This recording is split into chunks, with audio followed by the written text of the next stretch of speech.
வணக்கம் நேயர்களே. இது ஷர்மிளா டாக்கீஸ். நான் உங்கள் டாக்டர் ஷர்மிளா. ஜனநாயகனுக்கான பிரச்சனை தொடர்ந்துகிட்டே இருக்கு. நேத்து பாருங்க, சுப்ரீம் கோர்ட் வரைக்கும் புரொடியூசர்ஸ் தரப்புல இருந்து போயிருக்கிறாங்க. ஆனா, அங்க இருக்கக்கூடிய அ 2 ஜட்ஜ் பெஞ்ச் வந்து, "நாங்க ஏன் இத இப்ப விசாரிக்கணும்? அப்படி என்ன பெரிய அவசரம் வந்துருச்சு?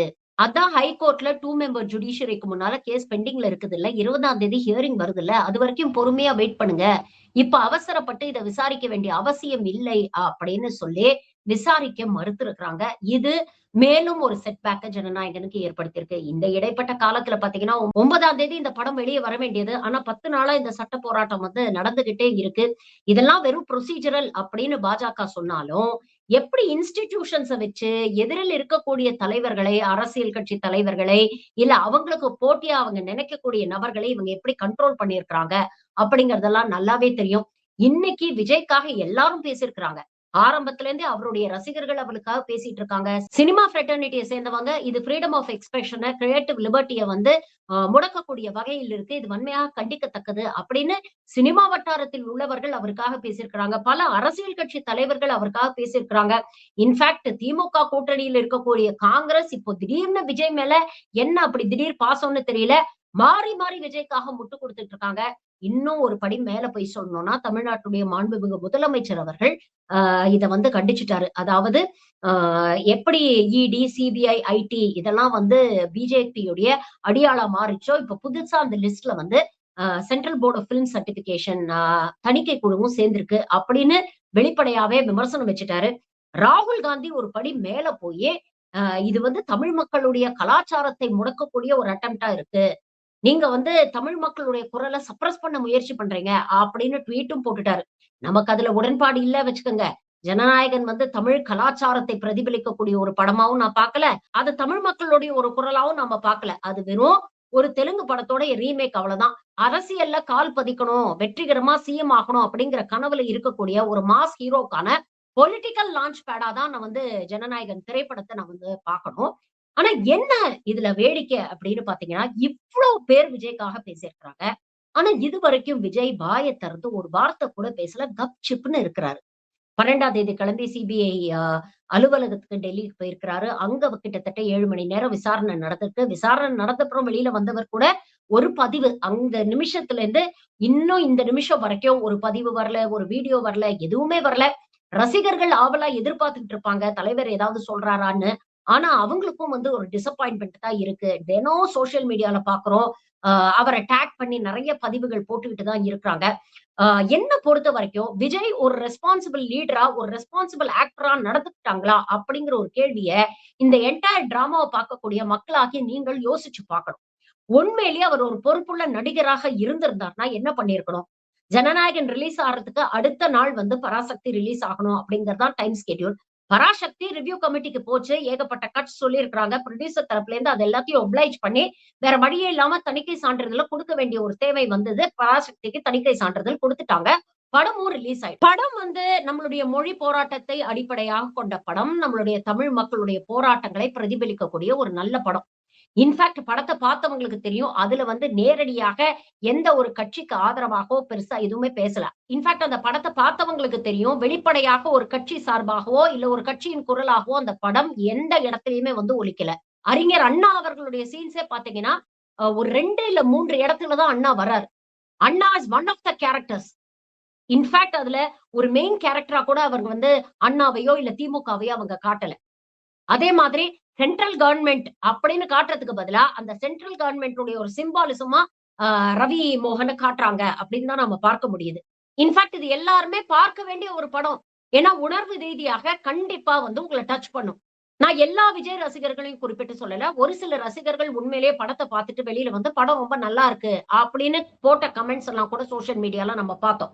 ஆனா பெரும்பாலான தாவேகா தொண்டர்கள் ஆர் சோ கால்ட் ரசிகர்கள் பார்த்தீங்கன்னா, படம் நல்லா இருக்குன்னு யாராவது சோசியல் மீடியால போட்டீங்கன்னா, அவங்களுடைய டைம் லைன்ல போய் வக்ரத்தையும், வன்மத்தையும் வாந்தி எடுத்து வைக்கிறது. இது எந்த எக்ஸ்டென்ட்க்கு போயிருக்கு அப்படின்னு பார்த்தீங்கன்னா, சிவகார்த்திகேயன் தன்னுடைய குடும்பத்தோட ஒரு ஃபோட்டோவ போட்டு, இனிய பொங்கல் நல்வாழ்த்துக்கள்னு தன்னுடைய அதிகாரப்பூர்வ சோசியல் மீடியா வெப்சைட்ல பதிவு பண்றாரு. ட்விட்டர்ல பதிவு பண்றாரு. சோசியல் மீடியா பிளாட்ஃபார்ம்ஸ்ல பதிவு போடுறாரு. அதுக்கு கீழ போய் அவருடைய குழந்தைகளை ரொம்ப வக்கிரமா ரொம்ப வன்மமா பேசி பதிவு போட்டுட்டு இருக்காங்க. இது ஒரு பக்கம் நடந்துகிட்டு இருக்குன்னா, இன்னொரு பக்கம் வேணும்ட்டே பெய்டு நெகட்டிவ் ரிவ்யூஸ கிரியேட் பண்ணி, இந்த படத்த ஓட விடாம செய்யறதுக்கான எல்லா முயற்சியிலயும் இவங்க ஈடுபட்டுட்டு இருக்காங்க. இத வெளிப்படையாக படத்துடைய இயக்குனரே ஒரு இன்டர்வியூல பதிவு பண்ணியிருக்காங்க. நேரடியா என்ன டாக் பண்ணி பதிவு போடுறாங்க. நீங்க சென்சார் சர்டிபிகேட் வாங்குனதெல்லாம் பெரிய விஷயம் இல்ல. முதல்ல எங்க அண்ணன் கால்ல விழுந்தது.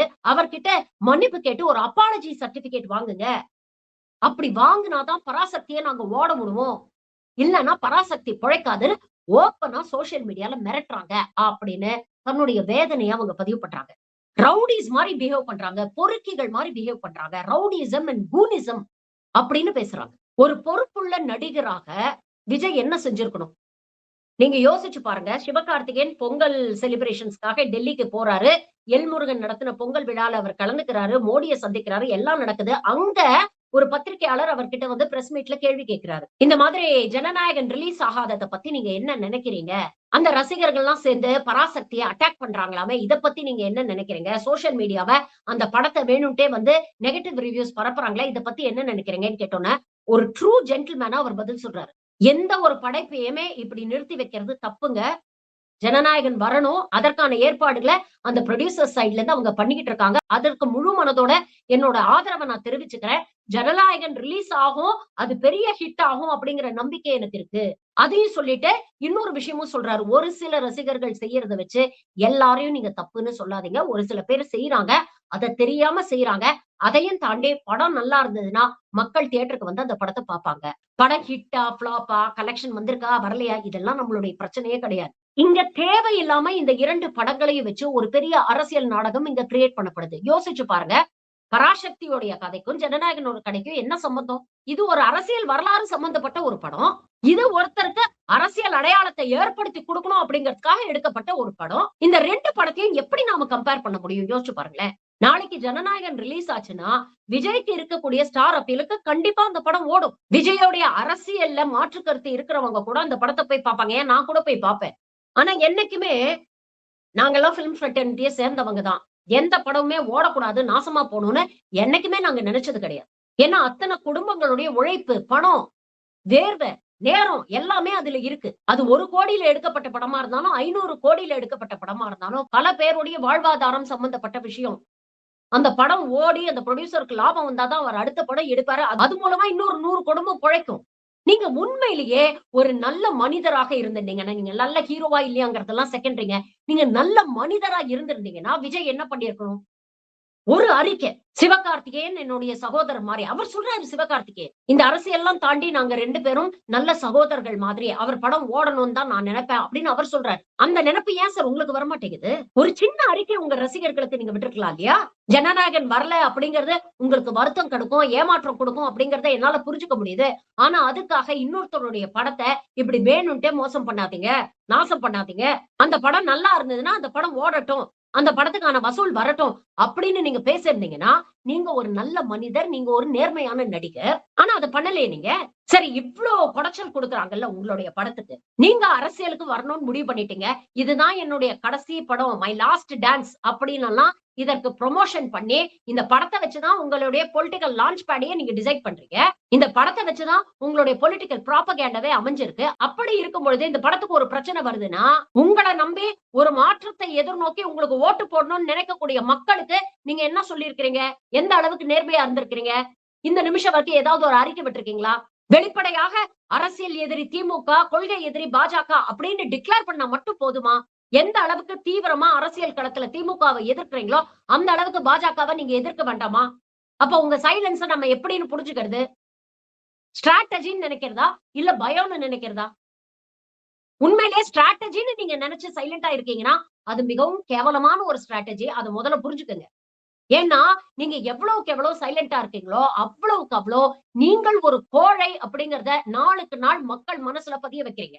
எந்த அளவுக்கு தீவிரமா உங்களுடைய அரசியல் எதிரிய களத்துல நீங்க நிக்கிறீங்க, எதிர்க்கிறீங்களோ, அதுல ஒரு அவுன்ஸ் கூட உங்களுடைய கொள்கை எதிரிய நோக்கி நீங்க காமிக்கலன்னா, உங்கள ஒரு தொடநடுங்கி அப்படின்னு சொல்லாம வேற எப்படி சொல்ல முடியும்? பார்க்கக்கூடிய மக்களுக்கு, உங்களுக்கு ஓட்டு போடலாம்னு நினைக்கக்கூடிய மக்களுக்கு என்ன மெசேஜ நீங்க அனுப்புறீங்க? தான் சொந்த பிரச்சனைக்கே இவன் பேச மாட்டேங்கிறான்ப்பா.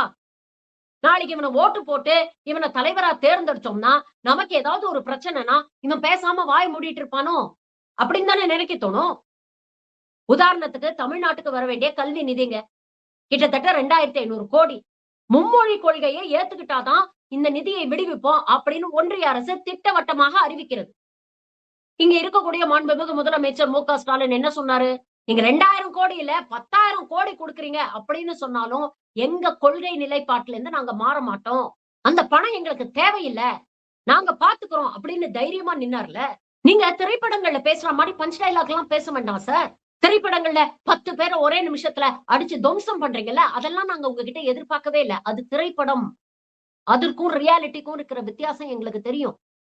ஆனா குறைந்தபட்ச அரசியல் நேர்மை இருந்திருந்தா வெளிப்படையாக இன்னைக்கு பிஜேபி என்ன டார்கெட் பண்ணுது அப்படின்னு ஒரு அறிக்கையாவது வெளியிட்டு இருக்கலாம் இல்லையா? கரூர் சம்பவம் நடந்தோட 3 நாள் கழிஞ்சு வீடியோ போட தெரிஞ்சதே சார். சிஎம் சார் என்ன எது வேணாலும் பண்ணுங்க. ஆனா என் ரசிகர்கள் மேல கை வைக்காதீங்க. தோ இங்கதான் இருப்பேன். ஒண்ணு வீட்டுல இருப்பேன், இல்ல ஆபீஸ்ல இருப்பேன். ஐ அம் வெயிட்டிங் அப்படின்னு பேச தெரிஞ்சதில்ல. இன்னைக்கு பேசுங்க சார். பிஎம் சார் என்ன வேணா பண்ணுங்க. ஆனா என் ரசிகர்களை ஏமாத்திராதீங்க. உங்களுக்கு என்ன என் மேலதானே வெறுப்பு? நான் வீட்டுலதான் இருக்கேன். ஒண்ணு இங்க வாங்க, இல்ல சிபிஐ ஆபீஸ் கூப்பிட்டா நான் அங்க வரேன். வேணும்னா டென்ட் அடிச்சு அங்கேயே உட்கார்ந்து இருக்கேன். எதுக்கு தேவையில்லாம என் ப்ரொடியூசருக்கு இவ்வளவு நஷ்டத்தை ஏற்படுத்துறீங்க? என் ரசிகர்களுக்கு ஒரு ஏமாற்றத்தை ஏற்படுத்துறீங்க. யோசிச்சு பாருங்க. இந்த படம் வெளியாகாம டிலே ஆனதுனால யாருக்கு நஷ்டம், யாருக்கு ஏமாற்றம்? 150 ரூபாய் டிக்கெட்ட 3000 ரூபாய் 4000 ரூபாய் கொடுத்து வாங்கிட்டு கடைசியில ஷோ கேன்சல் ஆனா ரிட்டர்ன்ல பிளாக் டிக்கெட்டுக்கு நீங்க கொடுத்த 3000 ரூபாய் வராது. அந்த 150 ரூபாய் தான் வரும். இப்படி ஒரு கலெக்ஷனை போட்டு இந்த இடைத்தரகர்கள் எல்லாம் சாப்பிட்டாங்க. இடைத்தரகர்கள்னு நான் சொல்றது எல்லாமே தாவேகா நிர்வாகிகள். ஏன்னா வெளிப்படையாக ஒரு யூடியூப் சேனல் நடத்தின ஒரு நேர்காணல்ல ஒரு பையன் வெளிப்படையா நிர்மல்குமார் கிட்ட வந்து கேக்குறான். ஊழலை ஒழிப்பேன்னு பேசுறீங்க. உங்க கட்சியை சேர்ந்த நிர்வாகிகள் பிளாக்ல டிக்கெட் விக்கிறாங்க. அதையே உங்களால தடுத்து நிறுத்த முடியல. நீங்க என்ன ஊழலை ஒழிச்சு கிழிக்க போறீங்க? நீங்க என்ன தூய சக்தி அப்படின்னு கேக்குறாரு. அதற்கு அவரால பதில் சொல்ல முடியல. அப்ப இன்னைக்கு நீங்க டோட்டலா எக்ஸ்போஸ் ஆறீங்கல்ல. என்ன பயம் சார்? என்ன தயக்கம்? வெளிப்படையா வந்து சொல்லுங்களேன். ஆமா பாஜக என்ன மிரட்டுது? ஏன்னா வெளிப்படையா இவர் பேசிட்டார்னா உடனே இது விஜய் வர்சஸ் பிஜேபி அப்படின்னு மாறிடும். அவங்களுக்கு அது தேவையில்லை. இந்த நிமிஷம் வரைக்கும் விஜய் வாயை திறக்காததுனால இது producer versus Central Board of Film Certification, producer versus court அப்படின்னு போயிட்டு இருக்கு. Vijay is above all this petty politics அப்படிங்கிற ஒரு நரேட்டிவா கிரியேட் பண்ண முயற்சி பண்றாங்க. இது மூலமாக விஜய் தனக்கு சிம்பத்தி வரும்னு நினைச்சுக்கிட்டு இருக்கிறாரு. அப்படிப்பட்ட ஒரு கால்குலேஷன்ல நீங்க வாயை மூடிட்டு சும்மா இருக்கீங்கன்னா it is the worst possible strategy ever. ஏன்னா இந்த நிமிஷம் வரைக்கும் நீங்க பேசாதது நீங்க எவ்வளவு பெரிய ஒரு கோழை, எவ்வளவு பெரிய ஒரு தொடநடுங்கி அப்படிங்கறத இன்னைக்கு வெளிச்சம் போட்டு காட்டியிருக்கு. பிஜேபி உங்களை டிசிப்ளின் பண்ண ட்ரை பண்ணுது அப்படிங்கிறது ரொம்ப தெளிவா தெரிஞ்சிருச்சு. அதற்கு இன்ஸ்டிடியூஷன்ஸ பயன்படுத்தி உங்களை முடக்குறாங்க அப்படிங்கறது இன்னைக்கு வெளிப்படையா மக்களுக்கு தெரிஞ்சிருச்சு. ஆனா அதை எதிர்த்து ஒரு வார்த்தை கூட பேச தைரியமோ திராணியற்ற ஒரு நபர் தான் விஜய் அப்படிங்கிற விஷயமே இன்னைக்கு மக்கள் கிட்ட அம்பலமாயிடுச்சு. பாலிடிக்ஸ்னு வந்துட்டா ரிஸ்க் எடுக்கணும் சார். இந்த சேஃப் கேம் எல்லாம் என்னைக்குமே வேலைக்காகாது. பாலிடிக்ஸ்ல நீந்தி கரை ஏறணும்னா முதல்ல தண்ணிக்குள்ள இறங்கணும் சார். நான் தண்ணிக்குள்ளேயே இறங்க மாட்டேன், சேஃப் கேமே விளையாடிட்டு இருப்பேன் அப்படின்னு நினைச்சுக்கிட்டு இருந்தீங்கன்னா நீங்க தான் எக்ஸ்போஸ் ஆறீங்க நாளுக்கு நாள். இன்னமும் விஜய் சேஃப் கேம் தான் ஆடுறாரு. இதுக்கு மேலேயே சேஃப் கேம் தான் ஆடுவாரு. You wait and watch. 20ஆம் தேதி விசாரணைக்கு வருது இல்லையா மெட்ராஸ் ஹைகோர்ட்ல. அதுக்கப்புறம் தான் விஜய் பேசுவார். ஒருவேளை ஜனநாயகருக்கு ஆதரவா தீர்ப்பு வந்துச்சுன்னா உடனே நீதி வென்றது அப்படின்னு ஒரு ட்வீட் வரும். ஜனநாயகருக்கு எதிராக அன்பேவரபிளா ஒரு தீர்ப்பு வந்ததுன்னா உடனே தன்னை ஒரு விக்டிம் மாதிரி போர்ட்ரே பண்ணிக்கிறதுக்கு ஜனநாயகத்தின் மீது எங்களுக்கு எல்லா நம்பிக்கையும் இருக்கு, இன்ஸ்டிடியூஷன்ஸ் மேல எங்களுக்கு எல்லாம் நம்பிக்கை இருக்கு, நீதி வெல்லும், அதுவரை இந்த போராட்டம் தொடரும் அப்படின்னு ஒரு ட்வீட் வரும். அந்த அறிக்கையில கூட பாஜகவை பத்தி எங்கேயுமே மென்ஷன் பண்ண மாட்டாங்க. யாரோ எங்களை முடக்க முயற்சி பண்றாங்க, எவரோ செய்யக்கூடிய சதி இது, எத்தனை பேர் எங்களை சூழ்ந்து வந்தாலும் அத்தனையும் முறியடித்து விட்டு நாங்கள் வருவோம். இப்படி பொதுவாதான் அறிக்கை வரும். குறிப்பாக வெளிப்படையாக நேரடியா தைரியமா தில்லா திராணியோட நேருக்கு நேர் நின்னு பிஜேபி என்ன டார்கெட் பண்ணுது, என்னுடைய அரசியல் வளர்ச்சியை பார்த்து பிஜேபி பயப்படுது, அதனாலதான் என்னுடைய படத்தை எலெக்ஷனுக்கு முன்னால அவங்க முடக்குறாங்க அப்படின்னு சொல்ற தைரியமோ திராணியற்ற நபரோ தான் விஜய். இப்படிப்பட்ட ஒருத்தரை நம்பி இவருக்கு ஓட்டு போட்டீங்கன்னா மக்களாக நீங்கள் யோசிச்சு பார்க்கணும். இன்னைக்கு தன்னுடைய படத்துக்கே பேசாத இந்த நபர் நாளைக்கு தமிழ்நாட்டுக்கு ஒரு பிரச்சனைனா எப்படி பேசுவாரு? உன்னோட படத்தை முடக்குனதுக்கே நீ வீட்ல இருந்து வெளியே வர மாட்டேங்கிற.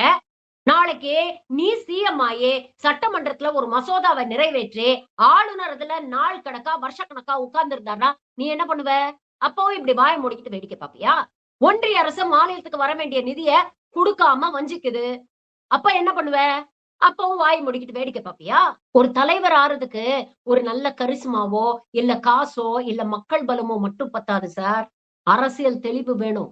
முடிவெடுக்கிற தைரியம் வேணும். அத வெளிப்படையா பேசக்கூடிய நேர்மை வேணும். இன்னைக்கு உங்கள மொத்தமா முடக்கி போட்டு என்ன மாதிரியான ஒரு மெசேஜ மக்களுக்கு கொண்டு போய் சேர்க்கிறாங்க பாத்தீங்களா?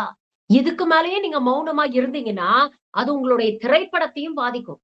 ஏன்னா, இவ்ளோ தூரம் போட்டு பிரச்சனை பண்ணிட்டு இருக்காங்க. வெளிப்படையாக இத கண்டித்து ஒரு வார்த்தை கூட சொல்லாத விஜயுடைய ஜனநாயகன் நாளைக்கு காலம் கடந்து ரிலீஸ் ஆகுதுன்னே வச்சுப்போமே.